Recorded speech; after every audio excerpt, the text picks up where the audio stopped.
Seja muito bem-vindo. Meu nome é Gerson Jacques e esse aqui é o canal Ensinamentos de Jesus Cristo e Você. Um local onde nós falamos sobre as parábolas, os milagres, os ensinamentos de Jesus Cristo e como eles se aplicam às nossas vidas e como através dos princípios que ele ensinou, nós podemos mudar a nossa visão espiritual do mundo. Nós podemos mudar a nossa vida simplesmente colocando esses princípios em prática, dia após dia. E se você quer conhecer mais Jesus Cristo, mais o Salvador, ter aulas completas sobre os capítulos das Escrituras do Novo Testamento, então se inscreve aqui no canal, aciona as notificações, porque nós temos aulas todas as semanas. E eu quero convidar você a abrir as suas Escrituras, a sua Bíblia, o seu Novo Testamento. Se você não tem as Escrituras físicas, você pode tê-las no seu celular. Eu vou deixar um link na descrição. Caso você não tenha, você pode acessar esse link e conseguir as Escrituras e ter elas no seu aparelho. Eu vou utilizar porque vai ficar mais fácil a nossa aula utilizando as Escrituras aqui, tá bem?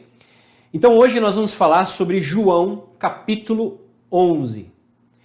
Você sabe sobre o que fala João capítulo 11? Fala sobre a ressurreição de Lázaro. Há muitas lições que nós vamos aprender aqui. Eu queria fazer um pequeno resumo do que vai acontecer aqui. Lázaro, ele vai adoecer. As irmãs dele, Marta e Maria, vão pedir para Jesus vir até ele. Porque elas já tinham visto, elas sabiam dos milagres de Jesus, acreditavam nele, sabiam que ele era o Filho de Deus e que ele poderia curar o seu irmão. É por isso que elas enviam alguém para avisá-lo, para que ele viesse até Lázaro. Jesus Cristo, ele vai voltar após alguns dias, nós vamos entrar em todos esses detalhes estudando as Escrituras.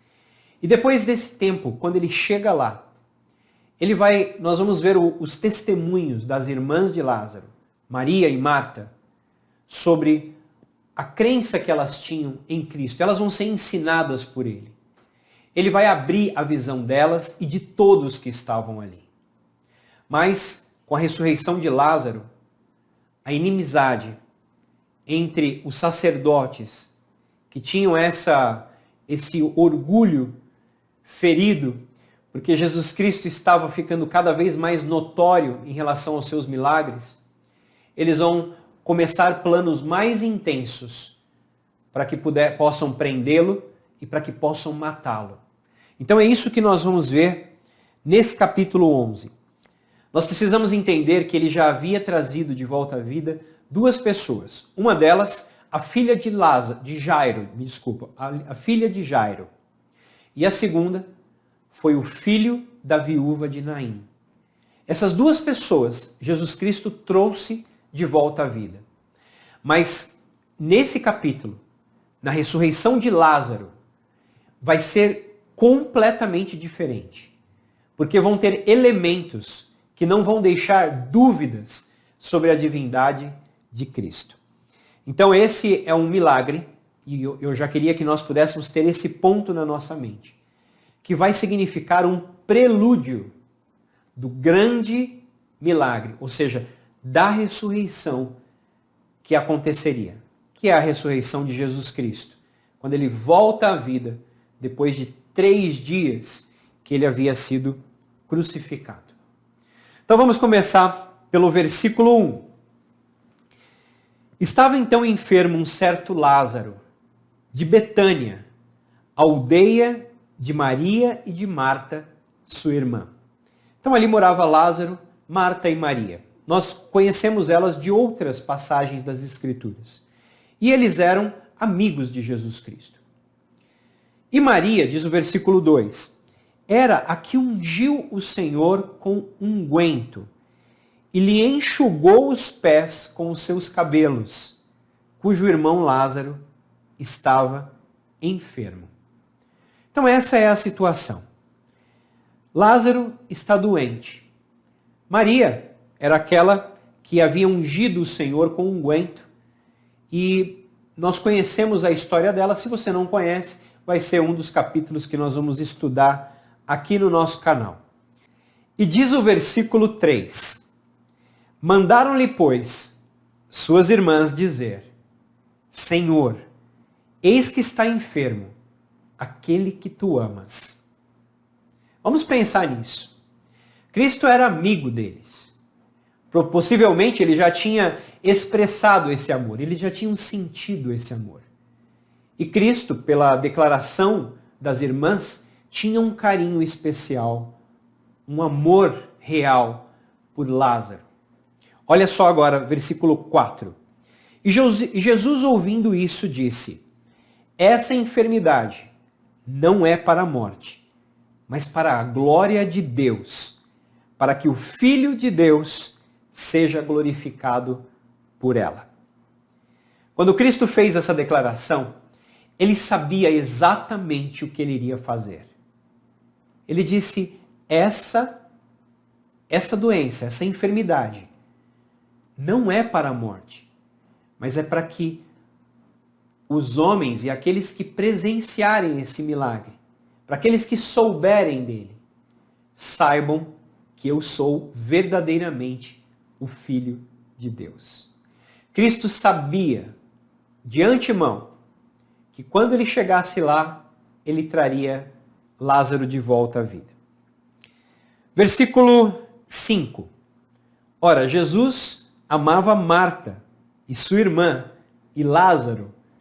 Novamente, eles ratificam isso aqui, eles colocam em evidência que Jesus amava muito eles. E é muito importante a gente prestar atenção nisso por causa do que acontece no versículo 6. Ouvindo, pois, que estava enfermo, ficou ainda 2 dias no lugar onde estava. Pensa nessa situação. Se você tem um amigo, uma pessoa que você ama muito, e você fica sabendo que aquela pessoa está enferma e que ela pode morrer, o que você faria? É exatamente isso. Cristo, quando recebeu aquela notícia, se ele amava tanto eles, por que ele não foi diretamente e ficou ali ainda 2 dias onde ele estava? Então eu queria que vocês pensassem e ponderassem sobre isso enquanto nós vemos as outras escrituras. Depois disso, disse aos seus discípulos: Vamos outra vez para a Judéia. Disseram-lhe os discípulos: Rabi, ainda agora os judeus procuravam apedrejar-te e voltas para lá? Alguns dos discípulos, ou talvez todos eles ainda não entendiam. Eles não entendiam o papel de Cristo, que ele tinha uma missão, que se fosse necessário morrer, ele o faria. E que Cristo tinha o poder, se ele quisesse, de escapar de qualquer inimigo. Mas ele não o faria, porque aquilo era o plano, era a vontade de Deus. E mesmo a visão dos seus discípulos foi amadurecendo com o tempo. Muitas vezes eles tomaram atitudes, Pedro, que era muito impetuoso, muitas vezes falou coisas e foi amavelmente repreendido por Cristo, porque eles ainda não compreendiam. Então Cristo, ele ficou 2 dias lá e há uma razão e nós vamos falar já já. Jesus respondeu para esse discípulo que havia falado: Senhor, mas eles acabaram de te apedrejar lá quando nós estávamos, por que nós vamos voltar para lá? Ele disse assim: não há 12 horas no dia? Se alguém andar de dia, não tropeça, porque vê a luz deste mundo. Mas se alguém andar de noite, tropeça, porque nele não há luz. Aquele que lê essa passagem pode ficar pensando, mas o que Cristo queria dizer com não há 12 horas no dia, se alguém andar de dia não tropeça, porque vê a luz deste mundo? É muito fácil a gente pensar no simbolismo da luz e das trevas, da escuridão. É mais fácil você tropeçar à noite do que você tropeçar durante o dia. Então, o momento de se fazer qualquer tipo de trabalho é enquanto é dia. Porque depois à noite nós podemos tropeçar, não tem luz ali. Ele estava dizendo que enquanto Cristo estava no mundo, enquanto ele estava no mundo, ele tinha que fazer o trabalho que o Pai dele havia dado a ele. Porque depois que ele morresse, ele não estaria mais com eles. Isso também traz a visão, se nós fizermos uma aplicação, para as nossas vidas. Nós temos que fazer o trabalho, cumprir com as nossas responsabilidades como um cristão, enquanto nós vivemos. Depois que passarmos para o outro lado, claro que a vida vai continuar, mas não teremos mais tempo de fazer as coisas que nós deveríamos ter feito aqui nessa terra.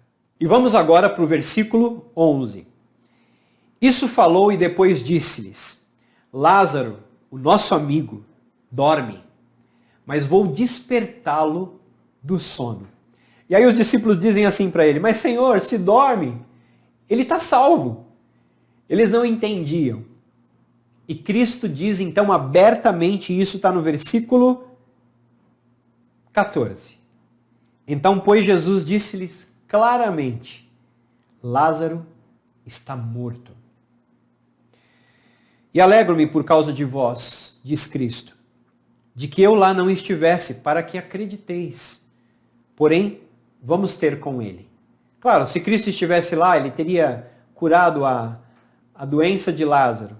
E eles não teriam a oportunidade de ter a experiência que eles vão ter daqui a pouco. A experiência que eles vão passar, e eles vão poder testemunhar sobre Cristo. Então, diz o versículo 16. Disse, pois, Tomé, chamado Dídimo, aos condiscípulos: Vamos nós também para morrermos com ele. E aqui vale um parênteses. Esse é o mesmo Tomé que nós falamos, mencionamos muitas vezes como um homem sem fé. Porque ele disse que só acreditaria se ele visse Cristo, se ele visse as marcas nas mãos, nos pés, no lado dele. Mas aqui mostra que ele era alguém disposto a dar a sua vida por Cristo. Então nós não podemos julgar as pessoas por um momento. É claro que naquele momento em que ele demonstrou que ele não acreditava se ele não visse, nós aprendemos uma grande lição. Porque para Tomé, ver era acreditar. Mas Cristo ensinou que acreditar é ver. São coisas completamente diferentes. A nossa fé é algo que ela se remete a coisas que nós não vemos, mas que são verdadeiras, que existem. E por causa da nossa crença, porque nós cremos naquilo, nós mudamos a nossa vida, nós fazemos coisas em prol daquilo. Nós seguimos naquela direção. Muito bem, o versículo 17 diz assim: Chegando, pois, Jesus, ele soube que já havia 4 dias que Lázaro estava na sepultura. E nós precisamos entender isso agora. Havia entre os judeus uma crença de que até o 4º dia o espírito estava próximo da pessoa falecida. Ou seja, ele poderia voltar. Era essa uma crença entre eles. E para que não houvesse dúvidas quanto àquele milagre, por isso Cristo ficou 2 dias a mais. Ele estava, sabe quanto? 40 quilômetros da cidade onde estava Lázaro.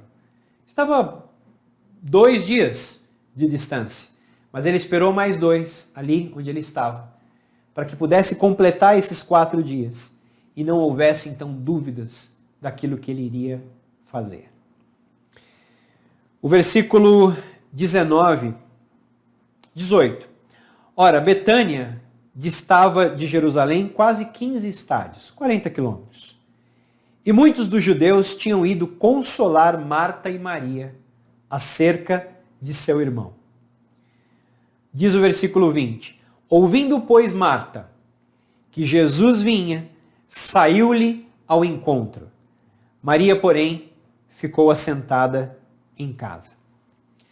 Marta, ela testemunhou que o seu irmão Lázaro, ele se levantaria novamente da ressurreição. É isso que nós vamos ver agora. E o conhecimento dela foi claramente expresso no testemunho que o Salvador deu naquela ocasião.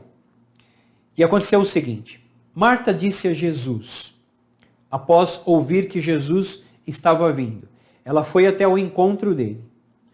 E ela diz assim: Senhor, se tu estivesses aqui, meu irmão não teria morrido.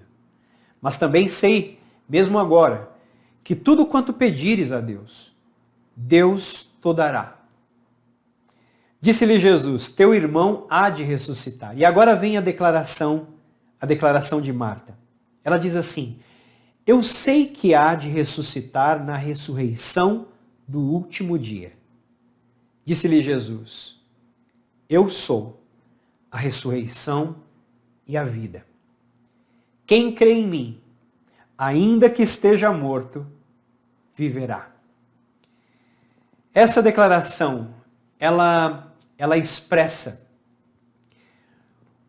primeiramente o papel messiânico de Cristo como Filho de Deus. E o segundo é que ele estava prestes a demonstrar para todos ali que ele tinha o poder sobre a morte, que ele era literalmente o Filho de Deus. Então, ao ouvir essas palavras, eu sou a ressurreição e a vida. Quem crê em mim, ainda que esteja morto, viverá. Deveria servir de consolo para cada um de nós que temos perdido entes queridos.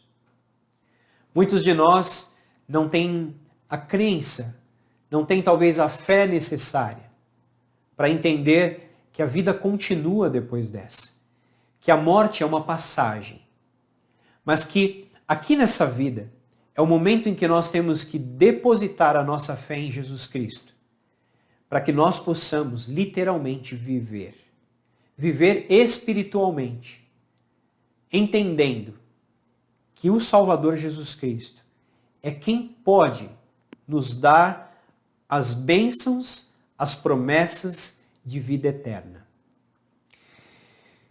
Diz o versículo 26. Disse-lhe ela: sim, Senhor, creio que tu és o Cristo, o Filho de Deus que havia de vir a este mundo. E dito isso, partiu e chamou Maria, sua irmã, em segredo, e disse assim: o Mestre está aqui e chama-te. Quando isso acontece, nós não podemos imaginar que Maria, que já havia demonstrado a sua devoção em muitos outros momentos, ela era menor que Marta, ou ela estava sem fé no Cristo. Ela havia Marta havia seguido na direção de Jesus, ela estava muito triste pela perda do irmão. Já faziam 4 dias. Então, eu queria que nós pudéssemos imaginar a mesma coisa que está no versículo 29. Ela disse assim: ela ouvindo isso, levantou-se logo e foi ter com ele. Então, Maria, o Mestre está aqui. Ela levantou-se logo e foi ter com ele. Se alguém dissesse para você: Jesus Cristo está aqui, e você realmente entendesse que ele estava, qual seria a sua atitude? Provavelmente você iria até ele. Mas quantas vezes ele nos chama para amarmos outras pessoas, amarmos os pequeninos, como ele ama? Ele diz que toda vez que nós fizermos a esses pequeninos, a ele nós estamos fazendo. Quantos convites ele tem feito a nós? Vinde e vede. Quantas promessas ele tem feito a cada um de nós? E muitas vezes nós não vamos, nós não fazemos, nós deixamos de lado as nossas responsabilidades que temos com ele, pela nossa conversão pessoal. Talvez você que está ouvindo agora, talvez não tenha um testemunho sobre Jesus Cristo, mas é possível você ter, se você orar e pedir que essa confirmação seja dada a você. Muito bem, Maria então vai ao seu encontro. Diz o versículo 30, porque ainda Jesus não tinha chegado à aldeia, mas ele estava no lugar onde Marta o encontrara. Vendo, pois, os judeus que estavam com ela em casa e a consolavam, que Maria apressadamente se levantara e saíra, seguiram-na dizendo, vai ao sepulcro para chorar ali.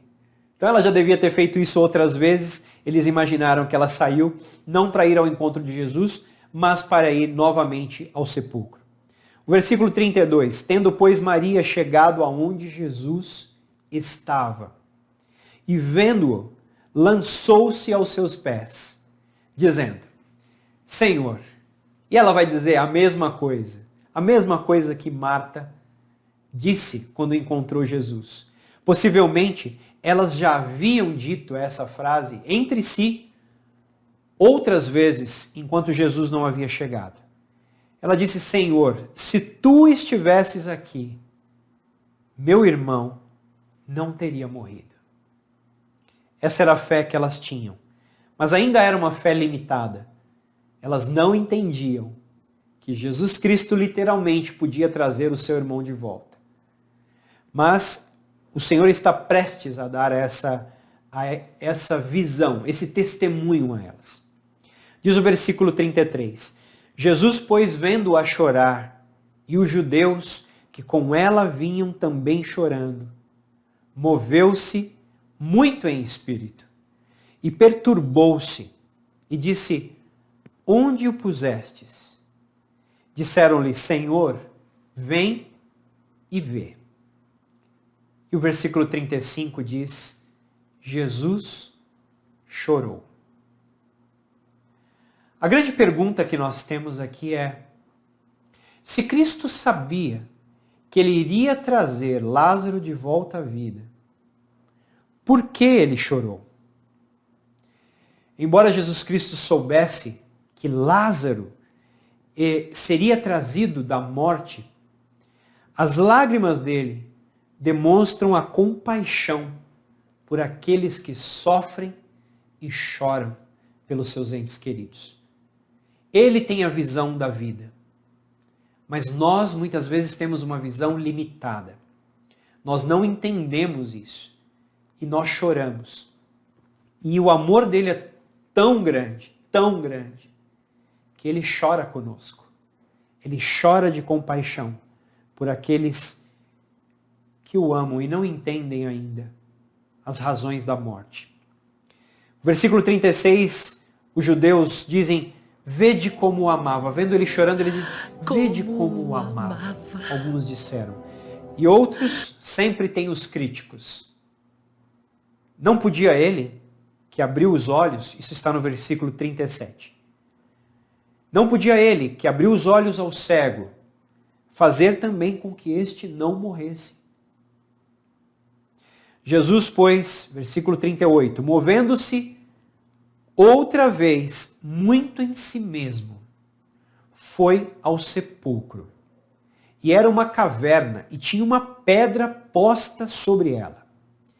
Disse-lhe Jesus, e agora começa aqui uma das maiores lições que nós podemos extrair para a nossa própria vida, desse acontecimento na vida de Lázaro. Disse Jesus, tirai a pedra.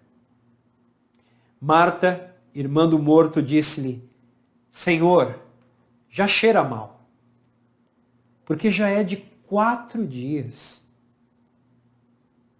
Na mente dela, Senhor, vai tirar a pedra. O corpo dele já está num estado ruim,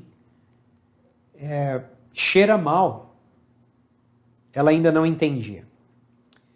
A grande pergunta que eu tenho para fazer para mim e para você agora, para todos nós que estamos vendo esse vídeo, Quando Jesus Cristo disse, tirai a pedra, ele está prestes a trazer Lázaro de volta à vida. Qual é a pedra?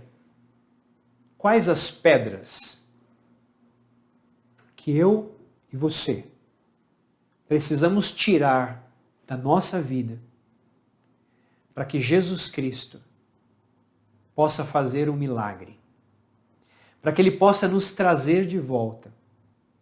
Eu não sei o quanto cada um de nós que estamos vendo essa mensagem está distante de Cristo, distante do Salvador. Não sei as coisas que nós temos que nos perturbam aqui dentro, que estão literalmente mortas. Talvez a nossa fé está morta. Talvez o nosso amor está morto. A nossa compaixão está morta. E Cristo, Ele pode fazer um milagre. Mas Ele não vai fazer nada por nós que nós possamos e devemos fazer por nós mesmos. O ato de tirar a pedra é nosso. Vocês vão ver que Cristo, Ele não removeu com o poder dele, Ele disse, sai a pedra. Ele nos dá a possibilidade de nós entendermos o que temos que fazer, pelas Escrituras, pelo estudo que estamos tendo agora, pelo conhecimento que nós temos dele. E nós, então, temos a possibilidade de exercer, começar a exercer a nossa fé. E só se nós abrirmos um pouco a fresta, abrirmos um pouco a porta, tirarmos a pedra, movermos ela um pouco, Ele pode entrar na nossa vida e arrancar de nós as coisas que estão literalmente mortas. O versículo 40 diz assim, quando Jesus diz para Marta, ela disse, já cheira mal, e ele disse, não te disse que se creres, verás a glória de Deus? Tiraram, pois, a pedra de onde o morto jazia. E Jesus, levantando os olhos para o céu, disse, Pai, graças te dou por me haveres ouvido. Pois eu bem sei que sempre me ouves, mas eu disse isso por causa da multidão, que está em redor, para que creiam que tu me enviaste. Jesus Cristo é tão humilde, tão amoroso. Ele tinha o poder de fazer aquilo, mas ele conversou antes com seu Pai. Ele recebeu a permissão de fazer aquilo. E ele fez aquilo para que os olhos daqueles que estavam ali pudessem ser abertos. Então, a Escritura fala que eles moveram a pedra. Lembra? Deus não fará por nós aquilo que nós podemos fazer por nós mesmos. O versículo 43, o Salvador exclama em grande voz: Lázaro, sai para fora. Lázaro, sai para fora. Um religioso de 1,5 séculos atrás, ele disse uma vez que ele tinha que dizer o nome Lázaro, porque se Jesus Cristo dissesse simplesmente, sai para fora, todos os mortos do mundo ressuscitariam. Assim era tão grande o poder do Filho de Deus. É claro que essa foi apenas uma expressão que ele utilizou para mostrar a crença que ele tinha de que Cristo era o mesmo que vai dar a ordem para que todos um dia ressuscitem. E isso vai acontecer porque ele vai ressuscitar e vai então abrir as portas que antes estavam fechadas, mas que agora estão abertas para que todos um dia possam voltar a viver. Então, o versículo 44 diz que o morto saiu, tendo as mãos e os pés atados com faixas, e o seu rosto envolto num lenço. Disse-lhes Jesus: desatai-o e deixai-o ir. Aqui existe uma lição maravilhosa também. A primeira coisa que a gente tem que pensar, e eu creio que todos que passam por essa passagem vão pensar a mesma coisa. Quem que não pensa naqueles que estavam ali fora? Maria, Marta e outros que estavam testemunhando aquele momento. Como foi a expressão deles quando viram Lázaro aqui? Ele estava atado, sair andando de dentro daquele local, daquela gruta, e vindo na direção deles. Quem que não pensa sobre isso? Mas a grande lição é quando Cristo fala, desatai-o e deixai-o ir. Quando Cristo está falando isso, vamos imaginar todos aqueles que se convertem a Cristo, que aprendem sobre Ele, que procuram mudar a sua vida. O fato de você decidir seguir Cristo ainda deixa você ainda tem falsas ideias, falsos conceitos que você trouxe até chegar ali. Você ainda tem vícios, falsas tradições que seguem com você, que não tem nada a ver com o Evangelho de Jesus Cristo. Foram crendices, outras coisas que você aprendeu com o tempo. Mas quando você se converte, você precisa de ajuda de outros para que possam estar com você, fazer você se integrar naquele novo mundo, naquela nova visão. E aos poucos, então, você vai deixando de lado aquelas ataduras que te amarram ao seu passado. E aos poucos, você vai se tornando uma nova pessoa em Jesus. Então, aqueles que já são cristãos, aqueles que já se converteram, precisam ajudar aqueles, dar a mão para aqueles que estão chegando, aqueles que estão vindo agora. Essa é a nossa missão, o nosso trabalho. Ao dar essas aulas aqui, em parte, eu gostaria que isso acontecesse com alguns, que talvez estejam com a sua fé um pouco abalada, que talvez tenham um pouco de dificuldade de se adaptar a esse novo mundo. Você precisa, de alguma forma, de orientação, o entendimento, para que você possa começar a trilhar esse novo caminho. E o objetivo dessas aulas é que, de alguma forma, isso aconteça. E que você possa tirar essas amarras do passado e viver uma vida livre com Jesus. Então, o versículo 45 diz, muitos, pois, dentre os judeus, que tinham vindo a Maria e que tinham visto o que Jesus fizera, creram nele. Então, aquilo que Jesus havia imaginado aconteceu. Alguns que estavam ali talvez não criam nele ainda, mas passaram a crer. Imagine a experiência de trazer uma pessoa que estava 4 dias longe, morto, dentro de uma gruta, trazê-la de volta à vida. Sabe que essa falta de fé acontece muitas vezes conosco também? Quando nós vemos alguém afastado de Jesus Cristo, alguém que está no mundo das drogas, alguém que está no mundo da bebida, do álcool, que não consegue voltar. Algumas pessoas olham para aquelas pessoas e dizem, esse não tem mais jeito. Esse não tem conserto. É isso que a gente ouve. Já está há 4 dias lá, já está há 4 anos nisso, já está há 40 anos nisso. Já até cheira mal. E não consegue entender que se você ajudar, se você der a mão, Cristo pode fazer um milagre e pode trazer aquela pessoa de volta. O versículo 46 diz, mas alguns deles foram ter com os fariseus. Olha só isso. E disseram-lhe o que Jesus tinha feito. Depois os principais dos sacerdotes e os fariseus formaram um conselho e diziam, que faremos? Porque este homem faz muitos sinais.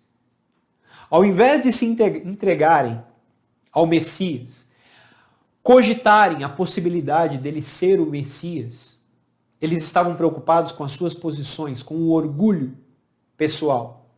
Porque aqueles milagres estavam levando a atenção das pessoas para Cristo e tirando a visão da autoridade que esses fariseus tinham.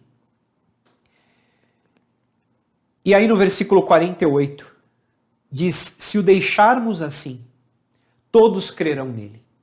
E os romanos virão e tirar-nos-ão o nosso lugar e a nação. Essa era uma das preocupações que eles tinham. Que as pessoas passassem a seguir Jesus e aquilo causasse um problema com os romanos, afinal, nós lembramos que os judeus estavam sob o jugo de Roma. E o versículo 49, um deles, chamado Caifás, que era o sumo sacerdote, naquele ano lhes disse, vós nada sabeis, nem considerais que nos convém que um homem morra pelo povo e que não pereça toda a nação.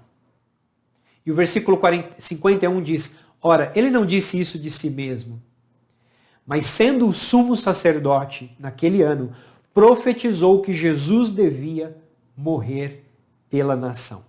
Vamos entender isso aqui um pouquinho mais. Inicialmente, o raciocínio daquele sumo sacerdote era que era melhor que um homem morresse, perecesse. Era o lado humano dele falando. Mas ele era o sumo sacerdote. E naquele momento, Deus vai falar através dele e ele vai profetizar o que aconteceria. É isso que o versículo está dizendo. Então, naquele momento, mesmo ele sendo um homem talvez não digno da sua posição, com a intenção de matar um outro, para que eles não perdessem o respeito ou ganhassem a inimizade com os romanos, mesmo assim, ele recebe, por um momento, uma fração da divindade e ele afirma quem Jesus era. Então, partindo do que ele disse, em outras palavras, ele estava dizendo, vocês são ignorantes, vocês não estão entendendo a vontade divina. Esse homem, ele vai morrer para trazer todos os outros homens até ele. Ele vai morrer por todos para que as nações, os povos e cada um possa reviver um dia. Então, o cenário que está acontecendo aqui é que havia esses sacerdotes que estavam tentando prender, matar Jesus. Mesmo Caifás tinha esse desejo, mas naquele momento o Senhor acaba pela boca dele mesmo profetizando o que aconteceria. Porque quando ele fala que é necessário que um homem morra pelo povo e que assim não pereça toda a nação, é exatamente o que seria o papel de Jesus, não somente pela nação judaica, mas por todos os povos da terra. Versículo 51, ora, ele não disse isso de si mesmo, lembram? Mas profetizou que Jesus devia morrer pela nação, ele atesta isso que nós falamos agora. E não somente pela nação, mas também para reunir em um corpo os filhos de Deus que andavam dispersos. Desde aquele dia, diz a Escritura seguinte, consultavam-se para o matarem. Apesar de qualquer coisa que eles pudessem aceitar sobre Cristo, acima disso estava o seu orgulho pessoal, o seu desejo pelo poder, pela sua autoridade. E isso cegava eles, de modo que eles não conseguiam ver o Cristo messiânico, aquele que havia vindo para libertar os judeus, não de uma prisão física, mas de uma prisão espiritual. Então, os próximos versículos, 54, por exemplo, diz que Jesus se retirou dali e ele seguiu para uma terra junto do deserto, uma cidade chamada Efraim. E ali ele andava com os discípulos dele. E estava próxima a Páscoa dos judeus. E muitos daquela terra subiram a Jerusalém antes da Páscoa para se purificarem. Vamos lembrar que esse milagre aconteceu poucos dias da semana da Páscoa, ou seja, a semana em que aconteceriam os eventos que levariam à crucificação de Cristo. Ele já estava dando um prelúdio da própria ressurreição dele, trazendo Lázaro de volta à vida. Mas, naquela época, quando ele fosse sacrificado, se vocês ainda não assistiram esse vídeo, há um vídeo, eu vou deixar o link aqui, onde nós falamos sobre o simbolismo do cordeiro. O grande cordeiro, o cordeiro de Deus, não aqueles animais que foram sacrificados no Velho Testamento, mas aqueles animais eram o símbolo desse grande sacrifício. Agora ele, o homem, Deus, seria sacrificado. O Cordeiro de Deus seria sacrificado para que eu, para que você, para que cada pessoa dessa terra, todos nós, tivéssemos a oportunidade de viver eternamente. O versículo 56 e 57 fala que eles buscavam Jesus com a intenção de matá-lo, de prenderem e matá-lo. E é isso que vai acontecer nos próximos dias, quando começar aquela semana, aqueles eventos que culminam na sua crucificação. Mas nós precisamos lembrar que o maior evento foi a sua ressurreição, onde ele vence a morte. E, literalmente, ele se torna, em todos os aspectos, o Salvador da humanidade. Para todos aqueles que o aceitam como seu Salvador, como seu Redentor, que se arrependem, que pagam o preço para conhecê-lo e para mudarem a sua vida. Porque arrependimento significa mudança. Sou muito grato por você estar aqui, ter ficado comigo até o fim dessa aula. Eu espero que ela tenha sido útil para você, que você tenha aprendido coisas que sejam de grande valor, que ajudem você a mudar, a implementar princípios, pontos na sua vida, que te tornem uma pessoa melhor. Tira a pedra. Tira a pedra ou as pedras que estão obstruindo o caminho para que Cristo possa te chamar de volta. Seja o que for que esteja passando na sua vida, Cristo pode curar você. Eu presto testemunho dessas coisas, dizendo a vocês que Ele tem esse poder, Ele vive. Nós não adoramos o Cristo morto, nós adoramos o Cristo vivo. Não é o Cristo crucificado, é o Cristo ressuscitado que nós adoramos. E Ele vive e trabalha. A Escritura diz que Ele e o seu Pai trabalham todos os dias, até hoje. E eles fazem isso por amor que eles têm a nós. E eu deixo essa aula para você com todo o meu amor e carinho e te espero na próxima aula.